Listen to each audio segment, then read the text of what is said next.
Well, thank you very much indeed. And thank you, Enrico, hugely for inviting me to participate in this, mainly as a listener. But before introducing the speakers, let me make a few preliminary comments. The first is, I can't tell you how important I think it is that political scientists and political economists are taking an interest in this area. I'm getting on in years now, but the increase in power of central banks during my adult lifetime has been quite remarkable. And if one thinks of them as having two very broad functions, one on the financial stability side, one on the monetary policy side, these seem to give rise to quite different or distinct, separable problems that should concern political scientists and political economists. On the financial stability or regulatory side, it's kind of pretty much exactly what Francesco was saying towards the end of the previous session, that most of the time, the only part of the non-policy world that is interested in financial stability policy, whether micro or macro, is the regulated industry itself. And in that respect, that part of central banking is very different from, say, environmental policy, where for any articulated or proposed environmental rule or regulation, there's a massive community saying it's too tight, and there's a massive community saying it isn't enough. And that has its own problems, but it nevertheless puts both sides of the story into the public realm. And I think there's a pretty major question about the governance and legitimacy of central banks, about whether or not it is even possible for financial stability policy to have the kind of public scrutiny or balanced public scrutiny that it needs if the policymakers are to be unelected. On the monetary policy side, there are kind of two problems, I think. One is whether approximating it very broadly, and this goes, I think, to the first of the two papers, it's whether the broader community really cares at all about the integrity of monetary policy making, provided the outcomes are tolerably satisfactory. So there is a debate at the moment about whether the independence of central banks has objectively been compromised over the past 12 months or even 3 to 4 years, and normatively whether that matters. And very few people are interested in that debate at all. And similarly, very few people are interested in the debate about whether quantitative easing has become a perverse policy in terms of public debt management. And this is the kind of thing that may get picked up in the first paper, because the argument that it's perverse would be that what quantitative easing does is it swaps long-run fixed rate borrowing for the government into floating rate borrowing for the government, which may not be the most sensible thing to do when long-term rates are zero and you expect the economy to recover, and therefore the central bank's policy rate not to average anything like zero over, say, the next 20 years. And within, if I may call it this, my tribe, quite a few people are bothered about that. But I guess no one is going to care about it until actually it manifests itself as central banks appearing to go broke and governments needing to make transfer payments to central banks. In other words, it seems that with central banking and quantitative easing, we don't look through the veil to the consolidated state, but instead regard them as separate actors.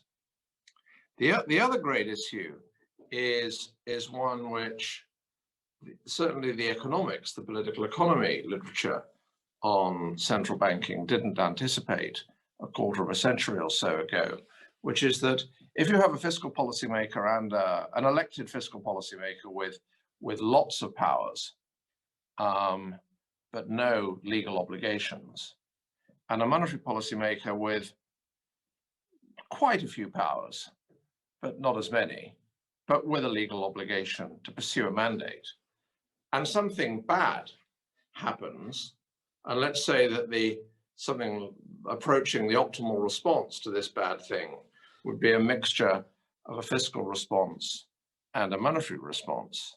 Well, it seems that when you bring in the political transaction costs of the fiscal policymaker needing to carry her or his cabinet colleagues, party base, coalition partners, donors, that in the short run it can be the elected fiscal policymaker can find it attractive to do nothing, sitting on their hands. But they do that predicated on the confidence that if they do nothing, the central bank will do more quantitatively, and also do more in the sense of reinventing themselves and stretching, well, not stretching their powers necessarily, but reinterpreting their powers. And there are questions about whether that's a satisfactory state of affairs, and if it's not, what's to be done about it. And there's also a set of questions around, well, if we are that dependent upon them, if they are the only game of town, not as a matter of optimal design, but because the incentives of the game are set up that way, then the integrity and accuracy of the research on which their policies purportedly rely becomes incredibly important. And those issues are indirectly and directly picked up in the two papers that we're going to hear. The first, do central banks care about their profits? And in brackets, why do they? To which I'll add, by the way, and even if they don't care, will it turn out that the public cares even when the public shouldn't? The presenter of that paper, the author of that paper, is Igor Goncharov of Lancaster University, and the discussant will be Prachi Mishra of the International Monetary Fund.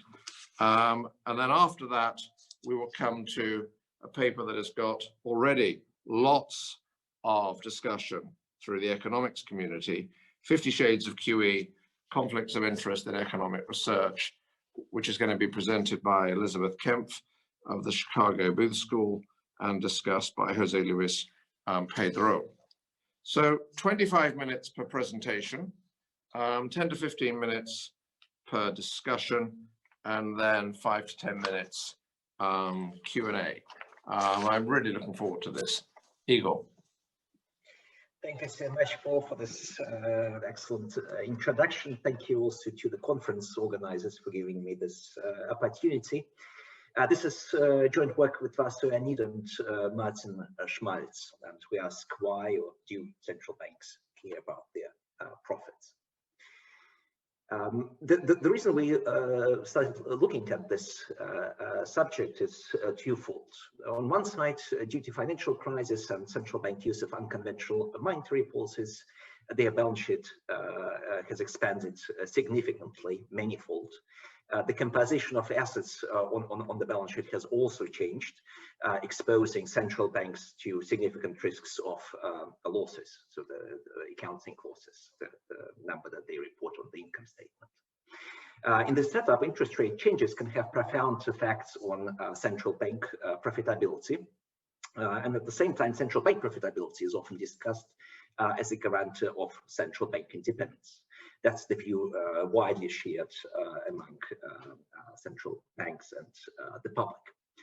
There was also a recent resurfacing of the interest in central bank profitability, or reasons why they prefer profits over losses due to the COVID-19 financial shock, its effect on financial statements of central banks and central bank policies. On the other side, there is the fast-growing literature, theoretical literature in economics, that asks two interrelated questions. This is whether central banks should care about their profitability, and if they do, whether there are any desirable or undesirable consequences of such behavior. This literature comes to three conclusions. First, absent frictions, central bank accounting doesn't matter. In theory, though, profit concerns lead to credibility problems, and this can cause policy deviations. And finally, profit concerns can also serve as a commitment device. So there are papers showing that there are some positive consequences if central banks fear losses and take actions to eliminate them. So in this paper, we provide an empirical investigation to this very premise of this debate, whether central banks are in fact concerned about the level or the sign of their profits. So in other words, whether they have a preference for profits over losses.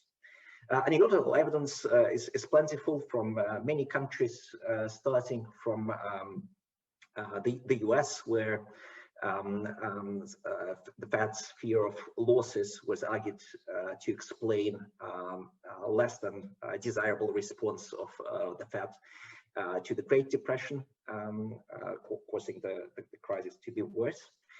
There has been also, some of you might have heard about it, there was a recent change in accounting rules at the Fed.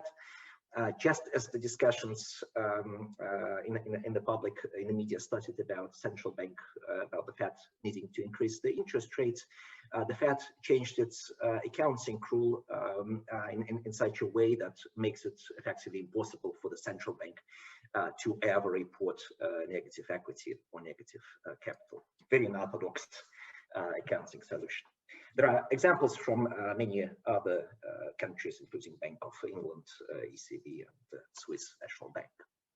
So this paper offers first systematic analysis, asking the question of whether central banks care about specifically the sign of their profits and take actions to eliminate losses. Now, the key challenge to studying this question is how to measure the preference for profits over losses. And here we use previous literature on agency problems in corporations that shows that those problems can create discontinuous profit incentives. That is, corporate managers have often preference and incentives to report numbers just above certain targets, such as zero profit level, than just below it. So we examine whether central banks take actions to eliminate losses, so in other words, whether they manage earnings as corporations do to report profits over losses. Our key idea, and you will see many pictures on that, is to check for a discontinuity in profit distribution at zero. We ask the question whether such discontinuity exists, why and how this discontinuity is created. And finally, we'll look at whether there's interaction with central bank monetary policy. Igor, yeah. If I may, I apologize, but just to understand what you're setting up. Yeah. You're saying central banks, in theory, don't need to worry about profits? That's right. They do, right? Because they, not unlike corporations, it is true that they can print money, but the value of the money they print ultimately decrease with the amount of print. So it is, I think implicitly you're drawing a parallel between the corporate incentive and these entities' incentive to sort of provide, confidence that they have the capacity to sort of carry their mandate continuously without sort of running on negative capital as they theoretically could, but then essentially consuming their future seniorage, which is the real collateral. Is that what you're saying. So it's not it's not reflected on accounting records, but the idea is yes, that's right. So in theory, whether they report positive profits or negative profits, whether they report positive equity or capital or negative equity, it shouldn't matter. We ask whether there are some frictions that make central banks care about at least the sign of their profits, and as a result take actions that eliminate losses, so that they end up reporting accounting profits. Sorry, I mean, yeah, since Enrico said this, but wouldn't it matter? So this depends whether you print the money, like say you are Argentina and like your part of your debt is in dollars, or you are Spain and you don't control the euro. So this matters whether you are US or the UK or Germany versus other type of countries, meaning like these countries, they couldn't run with negative capital because they are safe assets, There are countries in the world. Yeah, there's we are aware of those views. So there's some discussion in the theory literature that suggests that there are certain situations where it matters. And that's what we're the first study to empirically examine whether they do. But yeah, thank you for this suggestion. So what do we find? We find that central banks are much more likely to report small profits than small losses. This is very robust evidence across time and more developed, less developed countries. We also find predictable cross-sectional variation. We find that discontinuity is stronger when central banks have greater accounting discretion, when they use general risk provisions, so highly discretionary amount to report profits over losses. We also find that incentives related to agency, political and behavioral frictions make it more likely that they report profits, small profits than small losses. Finally, we find that this constraint matters. So we show that there is association between loss avoidance and policy deviations. Specifically, the descriptive evidence that we report suggests that they delay interest rate increases at the expense of high inflation. Now, I must kind of condition a bit this result. Our analysis of correlation between loss avoidance and monetary policy outcomes is consistent with a number of alternative explanations. All of them suggest that there are discontinuous profit incentives in central banks, and that they consider those incentives when they make monetary policy decisions. But ultimately, kind of the well-identified analysis of how they specifically manage their real activities, how they set, for example, pegs, is left for future research. In terms of data sources, we start with the bank scope, which provides accounting data, so central bank balance sheets, positions, income statement. It's 155 countries over 20 years. Some information is hand collected. All independent variables are obtained from various sources, including IMF, dividend distribution rules from BIS, and central bank legal independence and government appointment. This is the baseline result from our paper. So on the graph that appears leftmost on your screen, we plot the distribution of central bank profits. So we take their net income, the bottom line of the income statement, and scale by total assets, as is common for the earnings management literature. What you see is a smooth distribution, other than in one point. This point is represented by the dotted vertical line, and this indicates a zero level profit. So we see there are a lot of observations to the right of it, so in the small profit region, and very few to the left of it in the small loss region. When we compare this graph to those in the corporate literature on earnings management or loss avoidance, we find some comparable graphs. They all come from settings where there are a lot of incentives for loss avoidance and weak enforcement. And this correlates with our observations after reading financial statements of central banks. The way they use accounting rules strongly suggests that rules are weakly enforced. For example, they can use international financial reporting standards with deviations and to be open about that. That's simply not allowed in the corporate world. General risk provision numbers have so many zeros that just there's no way those numbers can be a result of some estimation technique, but in all likelihood are man-made. We check whether this discontinuity is zero statistically pronounced using the McCrary test. We find that it is. We also, for robustness here and on all our subsequent analysis, we check whether the results hold at placebo thresholds. So it's at other regions of the distribution where we don't have similar predictions.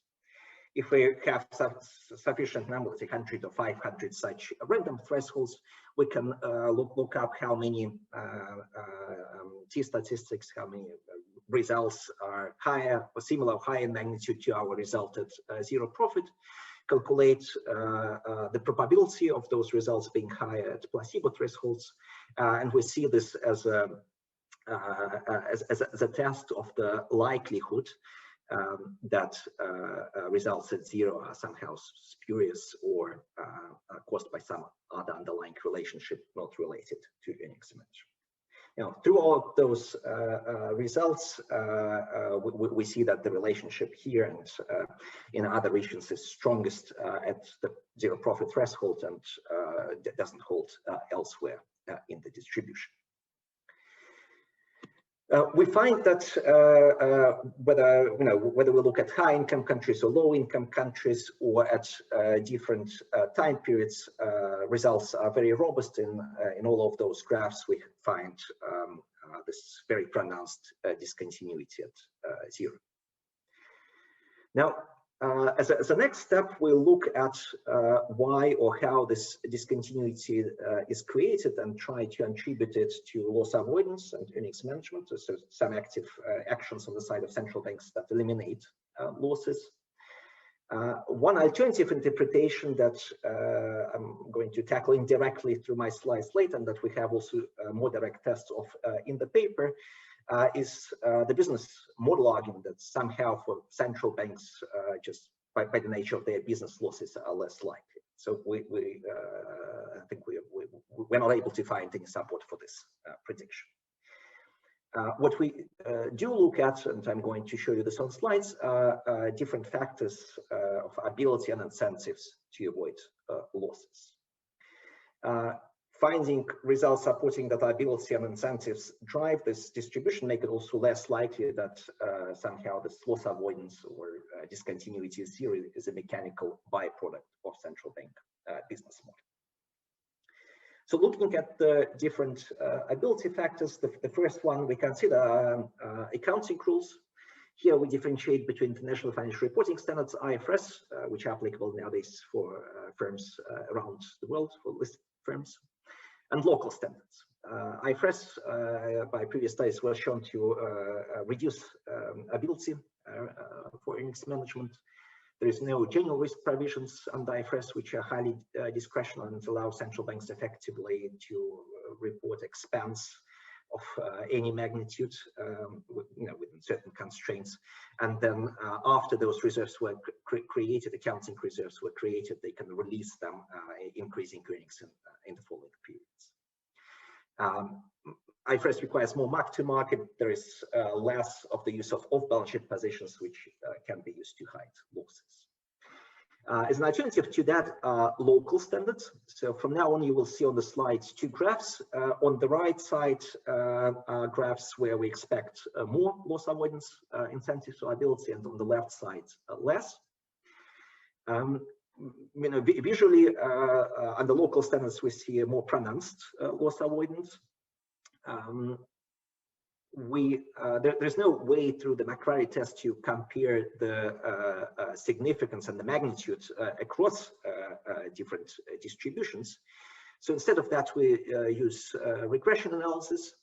Our dependent variable is equals 1 for small profits. So these are observations just to the right of 0, and it equals 0 for observations that in the small loss region. The idea for this test is follows that if a central bank or a firm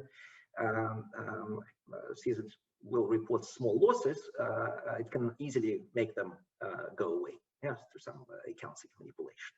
So if we see that a central bank continues reporting those losses, it suggests that they do not care about the sign. On the other side, the small profit region represents a natural target for central banks that would like to manage earnings. Large income is not preferable as it creates visible reserves that can be rated and were rated in the past by the Congress, or China was another example. Also by managing earnings downwards towards 0 allows central banks effectively to remove some of the profits in the future when they need it. So at the bottom of the graphs, you see a regression analysis where we find that using local standards versus IFRS increases the probability of small profits over small losses. When we simulate this relationship at other placebo thresholds, we do not find similar results more often than would be expected by chance. As our next step, we look at provisions. So it's highly discretional amounts. It's the largest non-cash item on banks and central bank balance income statements. And another nice feature is that central banks can observe their profits at year end, and then as a last step account for those provisions, effectively moving losses into profits by releasing provisions if they need and want to do so. So what you see on the left side is the distribution of profits before provisions, and on the right side after. There are clearly differences in the shape. Before provisions, there's many more loss observations and fewer profit observations. The difference in the loss awareness is significantly pronounced across those two graphs. In the next step, we kind of zoom in and look in more detail at how they move, how their profits change after accounting for provisions. I'm going to show you pictures here. There's also regression analysis in the paper if you're interested. We start with the distribution of profits before provisions, and then for each interval, for each bin, we look at the number and then percent of observations in that bin that move either up, so into higher profit region, or down into a lower profit region or into losses after accounting for provisions. We find two key results. First of all, movements to the right, so into the higher profit region, are much more likely when pre-provision profits are below 0. Also, interestingly, after accounting for provisions, those loss observations, almost all of them move into the small profit region. On the other side, if we look at the kind of profit region, after accounting for provisions, many observations move towards 0 profit or towards losses. That's natural because provisions are an expense. But what is striking is that this kind of movements stop when we can see the observations in the first positive interval. Although it's like almost most of observations are situated in the small profit region, only one observation moves into a loss region after accounting for provisions. So this result strongly suggests to us that central banks either release provisions to move from a loss into the profit region, or they report lower expenses than they should be, so that they don't switch from profits into reporting losses. Looking at the incentives, I'm going to show you here on slides 4 or 5 primary incentives that can come through all analysis, also in the multivariate tests. One of them is governor career concerns. Here we differentiate between central banks where governors are reappointable versus those where they cannot go for reappointable for being reappointed. And we find that there's a much greater propensity to report small profits over losses when central bank governors go for reappointment. In the paper, we also show that this propensity changes as they come closer to reappointment. So it's the closer they come to the reappointment, the less likely they are to report losses, the more likely they are to report small profits. We look also at the effects of populism. Here our prediction is that central banks in countries run by leaders affiliated with extreme parties, both on the left or right of the political spectrum, would face more difficulties in explaining that they need occasionally to report a loss, or that they need recapitalization. And that's what we find. Interestingly, and also similar to what happens in the US corporate setting, there is a bit of it's called kink. There's this small hole in the number of observations in the small loss region, which is also seen as a sign that central banks or firms manage their profits into the profit region. Another factor that we consider is the headline risk. Few central banks in our setting, like the Swiss central bank, are publicly quoted. Although they are shielded from any influence of the investors, they still have to summon press conferences about their results. They issue profit warnings, and this is the case in Switzerland. Just makes everyone more aware of what central banks do. Although there are too few observations of those who are listed, we do find strong desire to report profits over losses in this setting. Igor, have you got a lot left? I'm speaking under Enrico's control, but I don't know how much we have to keep to time. Oh, all right, so I have something like for 3-4 minutes. Is that okay? Yeah. Yes. Yeah. All right. One of the last factors we're considering are budget constraints, and this is how the dividend rules at central banks are set up. Some can, like Peydró or Korea, can obtain automatic recapitalization if they report losses, or can build buffers. While in other countries, central banks distribute all of their profits to the government, and if they report losses, there is no way for them to rebuild their capital. So this is particularly relevant to the situation that I think Jose and Enrico were referring to in the beginning of the presentation, where kind of dividend rules and negative capital levels do met. So we predict and find that those central banks that pay all of their profits as a dividend don't have any possibility for negative dividends, that in those cases they have more preferences for profits over losses. The jury independence doesn't fix this. In fact, it works in the opposite direction, consistent with what we read in the financial statements. So Banque de France, for example, says that carefully managing our income, that's what they literally say, carefully managing our income allows us to pay constant dividends to the French state, and that allows us to feel more independent. Yeah? So we find that in settings with more de jure independence, central banks actually allow more likely to avoid losses. In the final step, we relate profit concerns to the policy, both to policy inputs and outputs. Here, the theory predicts that central banks' concerns will lead them to avoid or delay increases in interest rate, because those are harmful for central bank profitability. But as a result, there is a cost of high inflation. So on the next slide, we relate loss avoidance to inflation rates and interest rates. Here we use polynomial regressions with inflation, or inflation less its target, or inflation less what it's predicted to be by professional forecasters. And we regress this on our indicator for profits over losses. These are polynomial regressions that pick up kind of a discontinuity at zero. Controlling for different determinants of inflation, we find that profits are associated, small profits versus losses are associated with higher inflation. Okay, Igor, I think Yeah. we need to ask you to really close. Very good.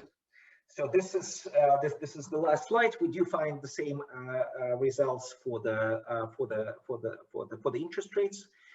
Here we predict and find that central banks who manage earnings keep interest rates lower, and that's what we find. So our conclusions is that in theory, non-traditional central banking is sustainable if central banks feel free to make losses. We find that they do not feel free to make losses.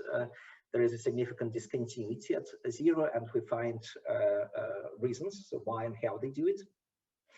This leads to three conclusions. Well, first, central bank profit concerns empirically are more important than previously assumed. Central banks also seem to have preferences for low interest rates at the expense of high inflation, because that allows them to make higher profits or profits above zero.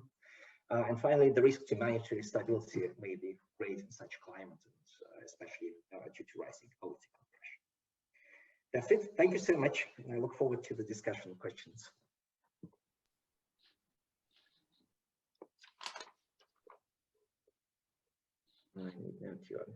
Here. Oh. Right, so discussion is by Prachi. Mishra? Thank you very much. Igor, can you stop sharing your screen so that I can? Yeah, so it's, I think you can also do it just on top of mine. Oh.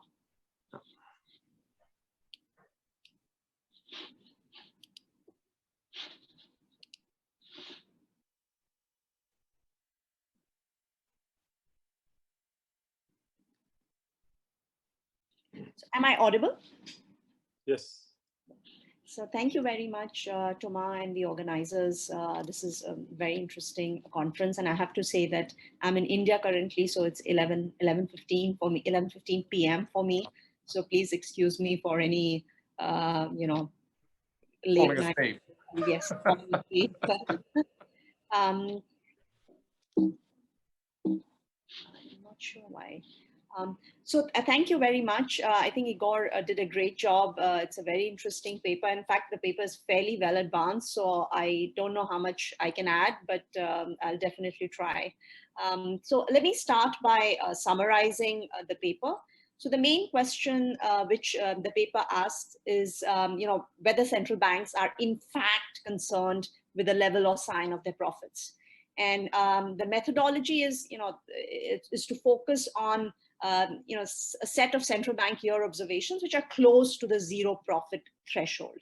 And they have a sample of 150 central banks spanning more than 20 years, and which they use to document stylized facts. I have to say that the sample where they actually do econometric analysis is a smaller sample of about 18 central banks.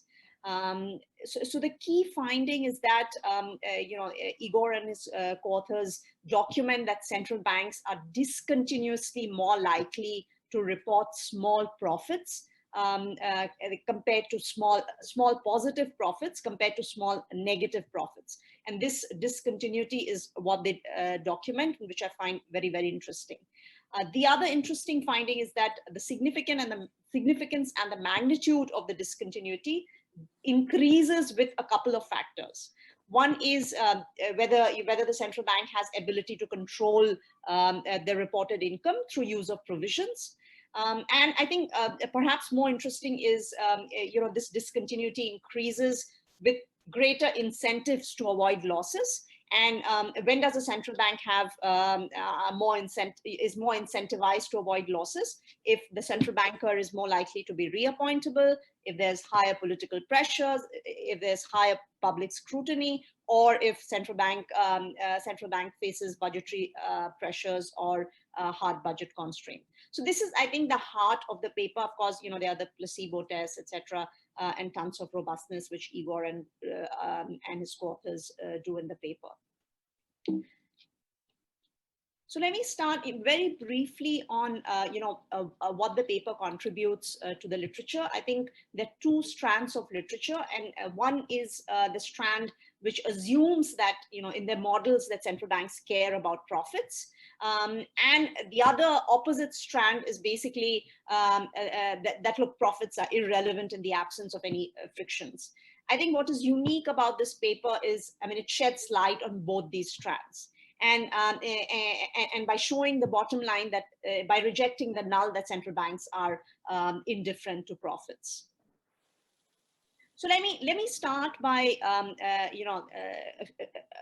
my first comment, which is more the paper made me think, and also I used to work at the Indian Central Bank for several years, and I'll talk about it at the end. So some of my comments will also draw on the experience I had, but it made me wonder and be puzzled about why would a central bank actually report small profits? So is it a story about, deeper determinants, which Igor talked about, incentives, they incentivized, to avoid losses when a central banker is reappointable, or there's political pressure. But then, if I believe in these deeper determinants, the next question I ask myself is, would small profits, showing small profits, be enough to get me reappointed if I'm, a central banker who's likely to get reappointed? Or would I be able to actually impress the finance minister if I'm able to show small profits? So this, I think, is in terms of deeper determinants of reporting small profits, I remain less convinced in the paper. So then I asked myself, is this discontinuity a reflection of just a signaling, that I want to signal that I'm reporting small profits relative to small losses? So it's a signaling story rather than a deeper determinants of why central banks report small positive profits versus small losses. So here my suggestion would be, at least, the paper does not talk about the signaling versus the fundamental determinants. If you could talk about, given that the focus is on discontinuity and discontinuity around zero, that it could be, something which the central bank wants to signal. And I think, and this is also based from my own experience at the central bank, what may matter for, deeper determinants of how a central bank reports its profit is less how much profit or loss is reported, but actually how much is transferred to the government. And the government really cares about that. So if I'm a central banker and if I want to impress the finance minister or want to get reappointed, I will actually make sure that I transfer big dividends to the government. And this has been a huge issue, especially in emerging economies, and I'll talk about it in a bit. So I would, it would be helpful to see the data on actual transfers to the government, and see what that looks like, and whether there is a signal that actually they transfer more dividends when when the central banker is more likely is more concerned about his career, is more likely to be reappointable, or there's greater political pressure.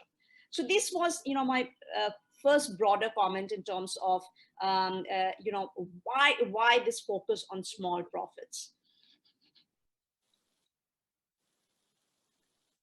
My second comment is more about the implications for monetary policy. Actually, Igor did not have rushed through a little bit in the end, but basically, Igor showed that central banks in small profit region have 1 percentage point higher realized inflation than IMF's projected inflation rate for the year.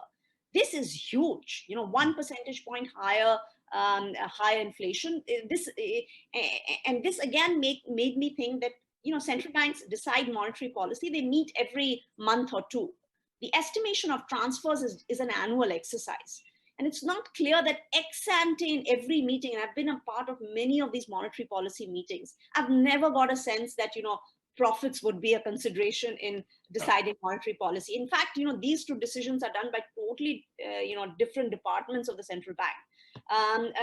So most likely, I think there is something else correlated with profits that's driving the coefficients.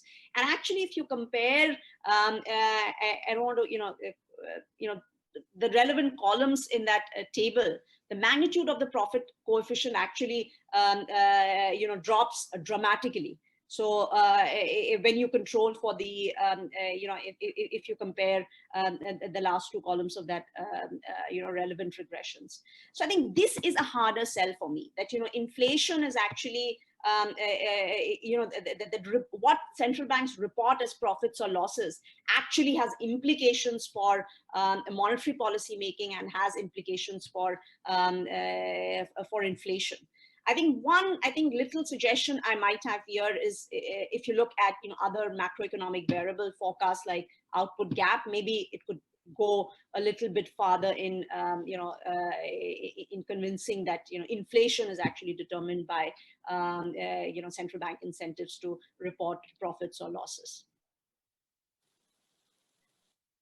My third comment is mostly on what I call econometric quibbles. I think the paper is very nicely done, but I think one thing that does strike is that bulk of the evidence is actually based on differences in means. The regression analysis has much fewer observations, and it seems less credible relative to you're just documenting the stylized facts. So I was wondering why the sample could not be expanded for where you do the full-fledged econometric analysis. I think in your main econometric table, I think the most robust result I found, which was in all the different specifications, was on governor reappointable. That is, if they're more, a central bank is more likely to report positive profits versus small profits versus small losses if the central bank governor is likely to be reappointable. Then, repeating myself again, wouldn't she try and transfer large dividends to the government rather than report small profits and transfer less? And here another suggestion I had was, could you track these governors and see that indeed they got reappointed? If they, so what, the governors who had career concerns, and they reported small profits relative to small losses, how much dividends were actually transferred to the government, and were they actually reappointed, would be, I thought, an interesting thing to check. I think the other result which I found puzzling, I don't think you had a chance, Igor, to cover it in the presentation. You basically found that proximity to elections does not matter. This was very, very surprising to me. If political pressures matter, it's hard to believe that effects wouldn't be stronger, when the governments need the transfers the most. Because, in the run up to the elections is basically, the time when the government is scrambling for money. And the central bank is usually the scapegoat to try and convince the central banker to say that, the risk provisions have to be reduced, or, different accounting gimmicks, etc., whatever possible. So I found it very, very puzzling. And there again, I wonder what is driving the non-finding, if political pressure is indeed a story for your results. And then let me move on to my last comment, which is on my own practical experience from the Indian Central Bank, where I worked for several years. This is a huge issue. And this was a huge issue, as I said, especially before budget announcements. So in emerging economies, budget announcement is a big thing. And how much dividend is the central bank going to transfer to the government, and what is going to be budgeted is like a big, big issue. There's political pressure to even change the framework, the whole framework. There are committees set up, and the committees are mandated who already know, how the framework has to be changed. But in my experience, I always found that it's less about reporting and it's more about actual transfers. And this is, one thing I've already stressed and I would like to stress. The other thing, is the perceived wisdom on the government side is always that, dividends can actually reduce government's borrowing, which just does not make sense. Because, once the government, say the central bank is transferring these dividends to the government, once the government uses these additional funds, it would have to be reflected in the adjustment of the central bank's balance sheet. So bottom line, either if say the adjustment happens on the asset side of the central bank balance sheet, in that case, the central bank would have to sell bonds of the same amount to the public or do fewer open market purchases. So overall net sale of government bonds by the government and the central bank combined to the public, and therefore effective public sector borrowing would not change. So basically, it's always a window dressing of government finances. I thought that, there's a lot of hue and cry, but any speculation that overall public borrowing would be reduced with these transfers was totally misconceived. Related to that, I would also point out that Viral Acharya, who's a former central banker, has a very interesting book titled "Quest for Restoring Financial Stability in India," where he does not talk about central bank balance sheets, but he talks about bank balance sheets, and he exactly talks about the mechanism you do for the implications for monetary policy. So he says that lower interest rates actually imply treasury gains on bank balance sheets, and therefore reduce the need for bank capitalization. And so there is an implication of for monetary policy, but more from the bank's balance sheets rather than the central bank balance sheet. So I was just wondering, maybe you could you could draw something from there. So here, on comment 4, my suggestion would be maybe additional little check would be do probability of small profits increase pre-budget announcements, especially for emerging economies, because pre-budget budgets are still budget announcements hold a lot of significance for EMs. And second, I was thinking, I'm sorry, Prachi, this is super interesting also because you have the inside view. We're running a bit late. Yeah, I'm done. So basically, my last comment is, maybe if you have a country case study, it would be great. And overall, very nice paper. I think it was fairly well advanced. So I am not sure if I really added anything, but thank you very much. Enrico, why don't you lay down the rules of the road for what happens now? Can we be allowed a few minutes discussion and Igor may be making 2 points in response, or are we so far behind? I think I'm a bit desperate. I mean, also because... You want a guillotine. Okay, so we'll go on to the next paper. No, guillotines are allowed. Well, not in my country, thank God, but not far away. Let's go on to the next paper and then we'll have discussion on the whole thing at the end. Thank you. Elisabeth. All right. Well, first of all, thanks so much to the organizers for including our paper in the program. This is joint work with my co-authors, Brian Fabo, Martina Jankokova, and Luboš Pastor. Since we have 2 central bank authors on the team, the usual disclaimer applies. The views in this paper do not represent those of the National Bank of Slovakia or the ECB. So the motivation for this paper was the fact that conflicts of interest in information production are widespread and well documented in a number of areas. That literature ranges from financial analysts who we know face incentives other than providing accurate forecasts. They also want to advance their careers, generate revenue for their employers, to the media that has incentives to cater to consumer preferences, which can create echo chambers, and academic research. And in particular, this phenomenon of industry sponsorship has received a lot of attention in the context of biomedical research. So that's the fact that a lot of academic research in that domain is sponsored by private companies, and the literature on that generally finds that this leads to pro-industry conclusions. In economic research, we generally know a lot less about conflicts of interest, although it's not hard to imagine that they exist also here. For example, academic research could be influenced by industry consulting or academics having private financial affiliations, as well as by academics trying to get outside employment opportunities or access to proprietary data. So in this paper, we tried to shed light on a potential conflict of interest that so far has received very little attention, and that is inherent in central banks evaluating their own policies. So in some sense, if I go back to this analogy to biomedical research, it's actually similar to a pharmaceutical firm evaluating its own drug. And what we want to know is whether this could lead to a positive bias in research output that looks at these policies. And that could happen for a number of different reasons. For example, it could be that management directly influences papers or their release if they're not happy with the conclusions.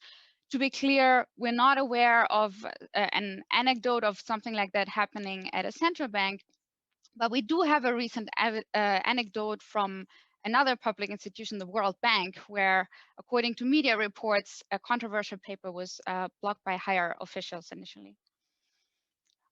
Another possible mechanism would be career concerns.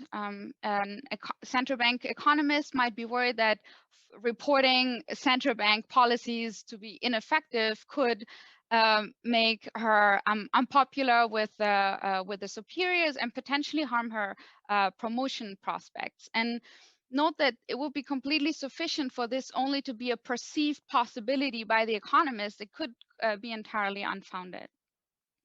At the more senior levels of the central bank, reputation concerns could also play a role. If you're thinking about somebody like Ben Bernanke, he gave a glowing review of QE in his address to the AEA. And obviously, he's exceptionally qualified to provide such an assessment. But you could also be worried that maybe the fact that it's a big part of his legacy as Fed chair, that could interfere with his objective judgment. And while these are related more broadly to conflicts of interest, other mechanisms are possible as well. For example, based on selection, if economists that generally have positive beliefs about the effectiveness of central bank policies select into central banks, and those that are critical select into academia, then that could also lead to more positive conclusions among central bank economists. And so what we do in this research is we're going to compare the research by central bank economists and academic economists on the effectiveness of quantitative easing. And we think that QE research provides a very nice setting for our question for a number of different reasons. First of all, it was one of the key central bank policies over the last decade, certainly in response to the great financial crisis, but also now it has gained renewed interest with the arrival of the COVID-19 pandemic. Moreover, as I will show you, central bank research on QE is very common, and it's also often cited in outlets such as the Financial Times. For example, in this article from 2015, they refer to research by prominent central bankers, Martin Wheel and John Williams, to justify the claim that QE was successful. Another advantage is that that QE has generated a lot of research over the last decade or so, and so that means we're going to be looking at a comparably large sample of papers that are looking at essentially exactly the same outcome variables. The other thing that we do is we conduct a survey of central banks with the help of the National Bank of Slovakia to better understand the research process and in particular the involvement of bank management. And so let me tell you in a nutshell what we find, and then I'll talk more about the data and the details of the analysis. So our main finding is that central bank papers find QE to be more effective compared to academic papers. They report larger effects of QE on both output and inflation. They are more likely to find statistical and economic significance for the effect on output, and they also tend to use more positive language in the abstract. So those are our main results. And then in the second part of the paper, we try to shed some light on potential mechanisms. And I'll be very upfront here, we're not going to have any causal or conclusive evidence on the mechanism, but we do have a number of results that support managerial influence potential being important. So what are those results? First of all, we look at career outcomes, and we do find that researchers who report larger effects on output are more likely to be promoted. And that relationship is actually even stronger for more senior central bankers. Consistent with that, we also see that the differences between central bank papers and academic papers become larger in the presence of a senior author. Another interesting result is that we find the opposite effects on output for Bundesbank authors. As you know, the Bundesbank has taken a much more critical stance towards QE, and so Bundesbank economists might face incentives that are very different, and the fact that we see opposite effects on output is consistent with that. And the survey of central banks that we conducted revealed substantial degree of management involvement. Enrico, can you hear Elisabeth? Oh. Can you not hear me? Yeah, we hear you. We hear you. Ah, okay. Okay, good. I was worried for a moment. All right. So those are our main results. Now, let me tell you a little bit more about the data and the analysis. So in terms of the data, we started out collecting all articles on the macroeconomic effects of unconventional monetary policies conducted in the US, UK, or the Euro area. I'll generally refer to those as QE papers. And we conducted our search on Google Scholar and Redback Ideas. I will not go into the details here of the selection process here. It's all in the paper and in the appendix. But the main filter that I want to emphasize is that the paper has to quantify the effect of QE on either output or inflation to end up in our sample. And then our final sample includes 54 articles. So that's what inspired the title of the paper, written by 137 authors. 60% of these authors are affiliated with a central bank. So yes, a lot of research on QE does originate inside central banks. Our main outcome variables are going to be as follows. So for each of these 54 papers and each country that they're studying, we're going to try to capture the estimated effect, and we use the baseline effect estimated by the authors of the QE program studied on the level of output and the level of prices. And we distinguish between the peak and the cumulative effect. So let me just briefly explain what I mean by that. So this would be a figure that you see in a lot of these papers. On the y-axis, you'd see the percentage difference in either the output or the price level with QE versus without QE. The peak effect is just the maximum of that function. So here in this example would be 1%. And the cumulative effect would be the difference at the end of the time period studied. We also compute standardized effects where we standardize the size of the QE program to 1% of GDP. And we also code up whether the authors conclude that the effect is statistically or economically significant. And our main independent variable in the regressions is going to be the share of central bank affiliated authors at the time of the paper's first release. All right, so let's look at the data. The first thing that we did was really just look at the raw data and plot histograms. And here I'm showing you the histogram for the peak effect on output for 2 subsamples. The upper graph is the subsample of central bank papers. So these are all papers with at least one central banker. And the bottom histogram would be the remaining papers. And what you see pretty easily is that in the upper graph, the distribution seems to be shifted to the right, suggesting that central bank papers tend to find larger peak effects on output. The picture is similar if we look at the cumulative effect on output rather than the peak effect. We can look at the standardized peak effect or at the standardized cumulative effect. That pattern is very robust across these 4 measures. Now you may wonder, okay, are these differences actually statistically significant and how big are they on average? So figuring that out is going to be the purpose of our main regressions. So here we will just regress the estimated effect on output by study I, looking at QE in country J, on the share of central bank affiliated authors, country fixed effects, and controls. And this is what we find. So here I'm showing you the results for the total program effect. And let me first comment on the point estimates, and then I'll talk about statistical significance.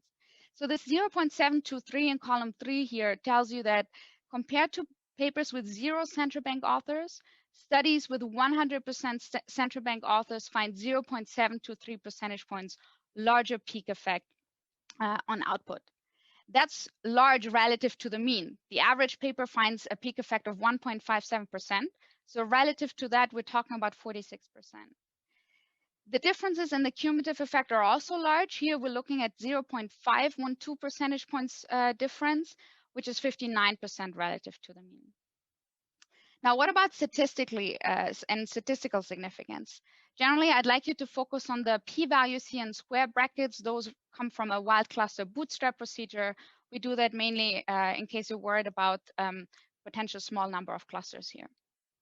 So for the peak effect, we find significance at either the 5 or 10% level. For the cumulative effect, although the differences are economically large, we don't see that they are statistically significant. When we look at the standardized effect, so here we're standardizing the program size to 1% of GDP, the differences become larger and also more statistically significant. So here we always have significance, at least at the 5 or 10% level, and also relative to the mean, the effects become even larger. Okay, So that was output. What about inflation? I'll do the same thing. I'll first show you the histograms and then the regression results. So here for the peak effect on inflation, you see a very similar picture. Again, in the upper graph, the distribution is shifted to the right, suggesting central bank papers find larger effects also on inflation. Same is true when we look at the cumulative effect on inflation. We can look at the standardized peak effect on inflation or the standardized cumulative effect. It's again a very robust pattern. What about the point estimates and the significance here? In column 3, you see that compared to studies with 0 central bank authors, studies with all central bank authors find 1.28 percentage points larger peak effect. That's 90% relative to the mean. And in column 6, a 1.4 percentage points larger cumulative effect. That's 157% of the mean effect. And we always have significance here at the 5% level. So that means for inflation, if anything, we find even larger and more statistical significance. And when we look at standardized effects, again, the results become stronger. On top of the effect on output and inflation, we also looked at the author's comments on statistical and economic significance. So here I'm showing you that for output, statistical significance would just be an indicator equal to 1 if the authors conclude the effect is statistically significant, 0 otherwise. And in column 3, you see that the difference between 100% central bank authors and 0% central bank authors is 36.6 percentage points. So that suggests that depending on what kind of paper you're looking at, you might be walking away with quite a different idea about the statistical significance of the effect of QE on output. When we look at economic significance, there we're trying to capture what do the authors say, is the effect economically small or large or moderate? And also there we find that central bank papers are more likely to find economic significance. So this was for the effect on output. For inflation, we also find positive and sizable differences in terms of their assessment of statistical and economic significance. But here the differences are not statistically significant. We have a number of additional results in the paper that in the interest of time, I'll just quickly summarize here. As I mentioned, we also looked at the language in the abstract and find that central bank studies use more positive language there. We also find differences in methodological choices. For example, central bank studies are less likely to use conservative confidence levels, which we define as 95% or higher. And they're also more likely to use DSGE models as opposed to VAR models. That said, all the results that I just showed you also hold when we control for model choice, so DSGE versus VAR. Another result that I want to highlight that I think is important is that we obtain similar results if we condition on published papers or if we use a weighted least square regression where we weight by the Google Scholar citations of each article. So that suggests that these differences are not just driven by a few low quality papers, they persist even when we look at higher quality papers. All right, so in the second part of the presentation, I want to discuss more our results on the potential economic mechanism. As I said, we've explored the role of managerial influence that could take different forms. For example, managers influence promotion outcomes, and that is something that we can actually directly test in the data. Are central bankers that report larger effects on output more likely to be promoted?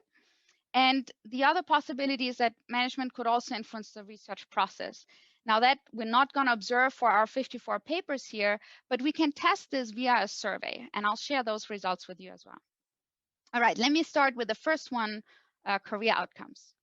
So here we collected data on the career paths of the authors in our sample. We're going to be looking here at the subsample of central bank authors that are remaining with the central bank. So we're going to be looking at internal promotions.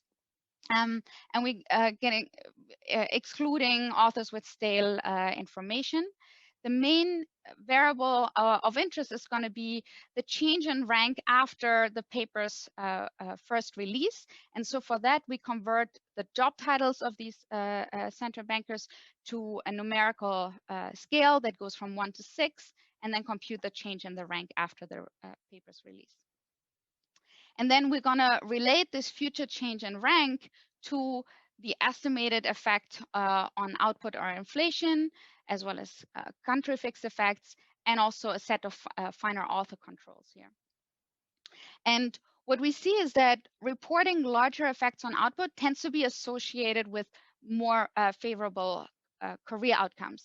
The sensitivity is that a 1 standard deviation increase in the estimated effect on output is associated with a 0.5 unit increase in ranks. So that's like moving halfway from economist to senior economist. And here I'm showing you the total program effect. We can also use the standardized effect and standardize to 1% of GDP, which also gives us a large sensitivity. Here, a 1 standard deviation increase in the standardized effect on output leads to an increase in rank of between 0.5 to 1 unit. Interestingly, we only see this for output. For inflation, we don't see that they're significantly associated with better subsequent career outcomes. We have some additional evidence that, again, here I'm not going to get into the details of. We do have results on author seniority. We find that both the relationship with career outcomes and the differences between central bankers and academics are larger for more senior authors. And we find opposite effects on output for Bundesbank authors. That makes sense. So it does suggest that the stance of the management towards QE could matter. All right. The last piece of evidence I want to show you is the survey. So we conducted this survey in July of last year. We reached out to the heads of research of central banks in all OECD or EU countries, including the ECB, Fed board, and 12 regional Fed. And we were actually very happy with the response rate. So we got 24 responses. That corresponds to a response rate of 44%. And we asked them on a broad range of topics, ranging from how do they select papers, how do they review and approve papers, and what rejection criteria are they using. And let me start with the first question, which is how are research topics selected in your central bank? And here, for each of these 3 possible answers, they could indicate whether this applies always, often, sometimes, rarely, or never. You can see that in particular, this mutual agreement between researchers and management is very common. And at least in 17 central banks in our sample, also topics are assigned by management, at least sometimes, if not often. So that does suggest that there is already a high degree of management involvement at the topic selection phase. We also asked about how are research papers reviewed or commented on. Here, the most relevant answer, if you want to know about managerial influence, is the first response. So only 3 respondents indicate that they rarely have management comment or review papers. And in terms of how are papers approved for public distribution, here the first 2 responses would indicate some role for management. And we found that it's the head of research that seems to be most commonly responsible for approving papers for public distribution. And then the last question was about what criteria can lead to papers being rejected. The 2 most common responses here were the bottom 2, so substandard methodology, unreliable data, and deficient modeling approach, as well as results not being robust or significant. All right, so that's all I had. Let me wrap up. So our main finding is that central bankers are more optimistic than academics in their assessments of the effectiveness of QE. We've also explored and found some supportive evidence for managerial influence at central banks, potentially being a mechanism here. What are the implications of these results? The implication should not be that we should discount central bank research. Quite the opposite. We think that they're in a unique position to analyze and shed light on their own policies. What we do hope we're providing here is novel evidence on, this aspect of their research that has received very little attention so far, and we hope that it sparks more research in the future that can help us understand what should be the implications for central bank processes. So thanks so much. I look forward to José-Luis' discussion. Elisabeth, thank you very, very much. Really fascinating. José-Luis.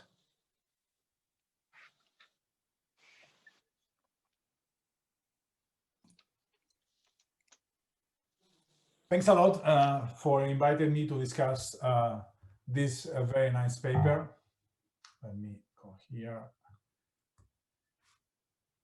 So the summary is very briefly that, central bank researchers, as compared to academic economists, they find stronger effects of QE on both GDP and price level. And they use a more positive language in the abstract.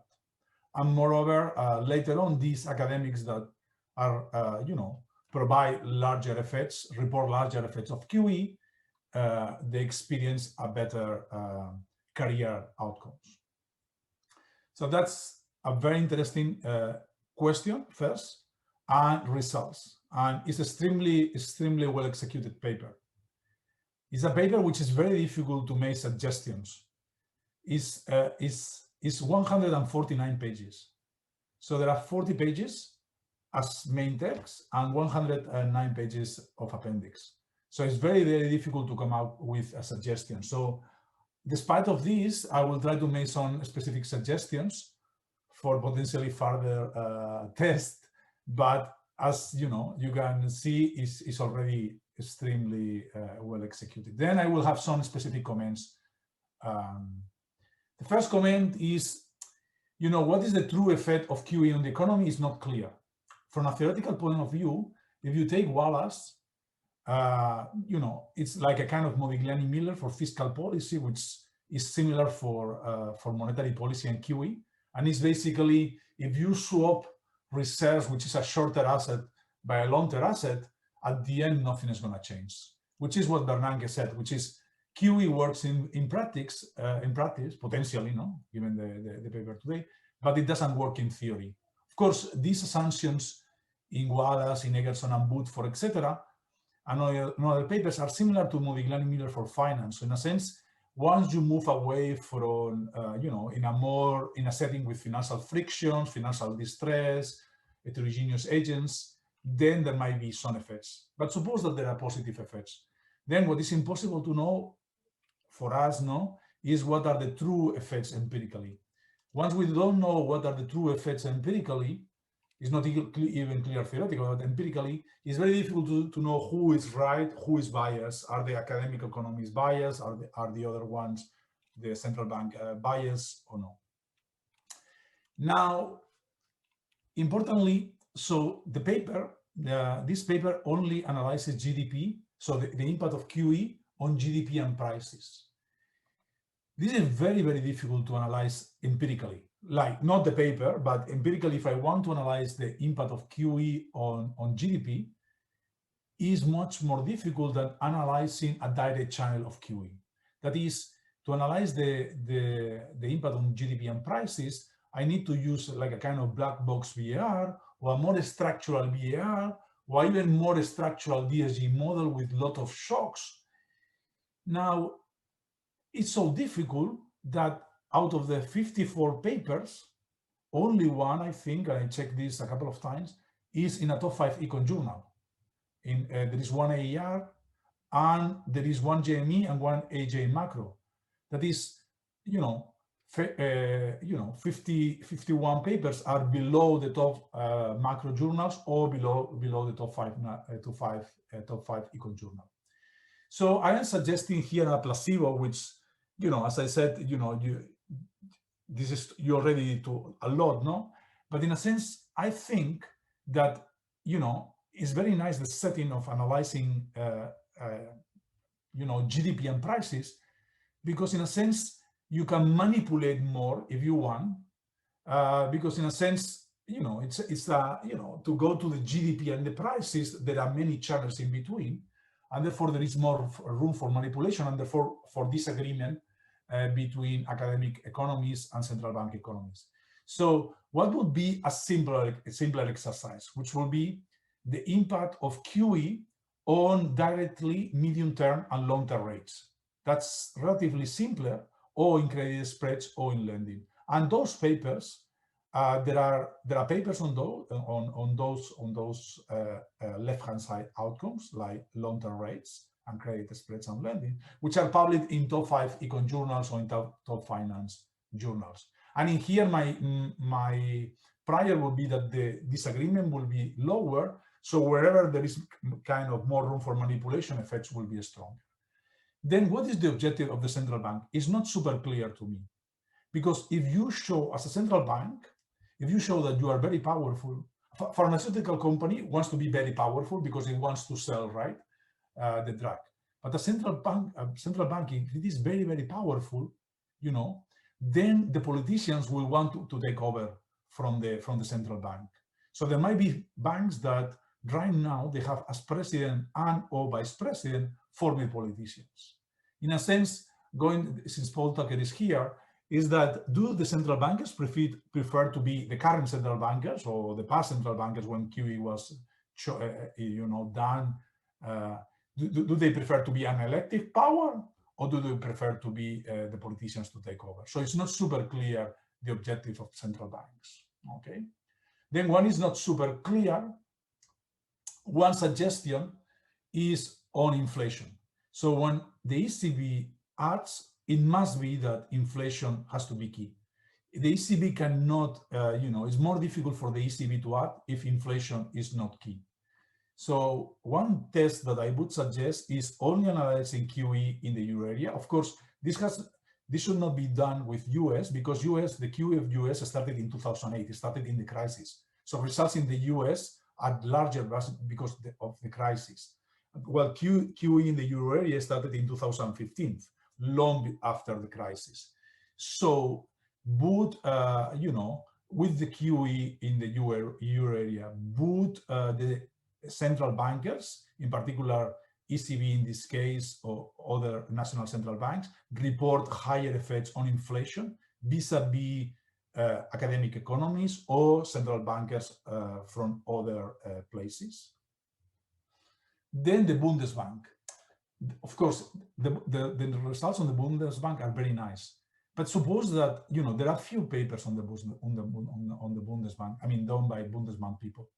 Now, and I did not read those papers, but so if those papers by the Bundesbank people were done on Germany, then Germany after 2015 was not financially constrained. And if there is no financial constraint, the Wallace 81 paper applies.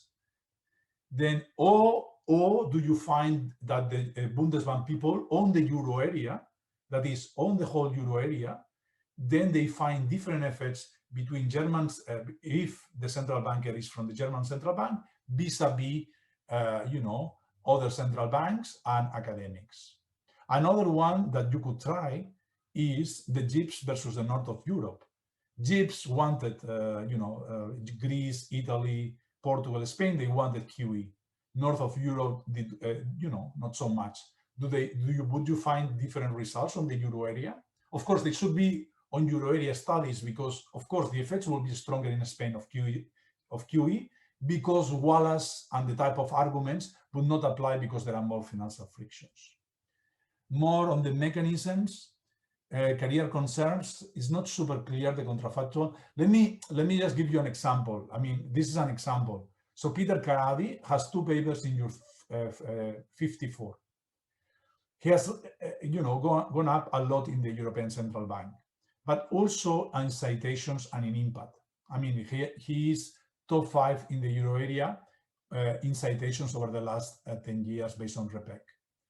But the thing is that, you know, apart from Peter Karady doing these papers, he has done other influential papers, which, you know, everybody uses his instruments, and that's maybe the reason why he went up in the ECB.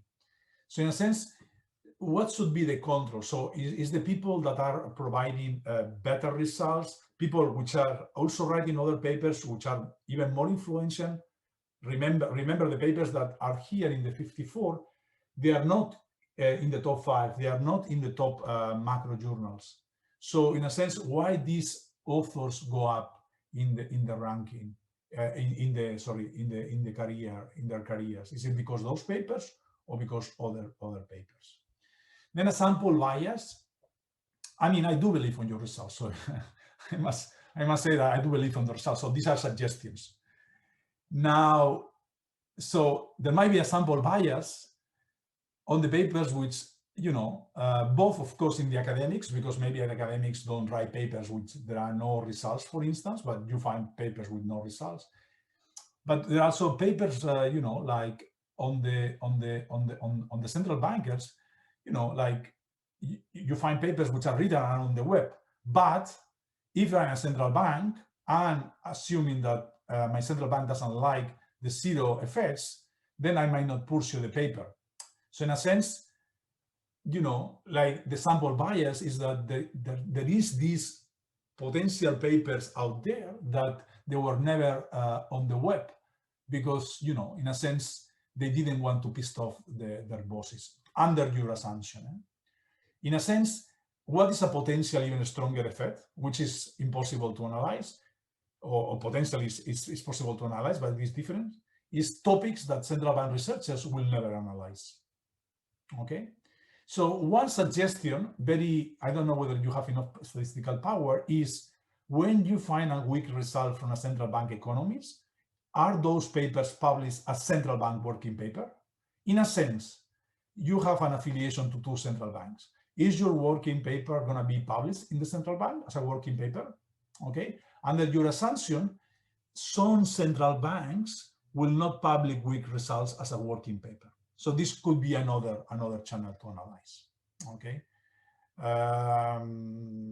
you know, there are some papers, and I guess there will be always papers which might not be in this 54. There is a paper by Jordi Galí et al., which is in the MBR Macro Annual. You know, it was published in 2019, and is with unconventional monetary policy as a keyword, and it has a strong effects on QE. Sorry, of QE on output. Now, it's always very difficult. I mean, QE here means large-scale asset purchases, forward guidance, you know, lending to banks. There are different time periods, country data. You know, in an ideal world are there papers that within the same exactly data and policy, they get different results? For instance, they would use different controls or different methods. That would be super interesting. So, you know, wrapping up, it's a great paper. What could be a potentially even higher problem? What the central bank researchers do not analyze or cannot analyze. I just provide this further suggestions, but, you know, like my further suggestions, you know, in a paper which has 149 pages, they're for sure not needed. Thank you very much, José-Luis. Enrico, what's the plan now? Well, I'm trying to be sympathetic to everybody in different time zone, and we have a session, so in which the 2 papers could be discussed, the breakout room. So I would really invite people that want to have a full discussion for this paper to join the breakout room.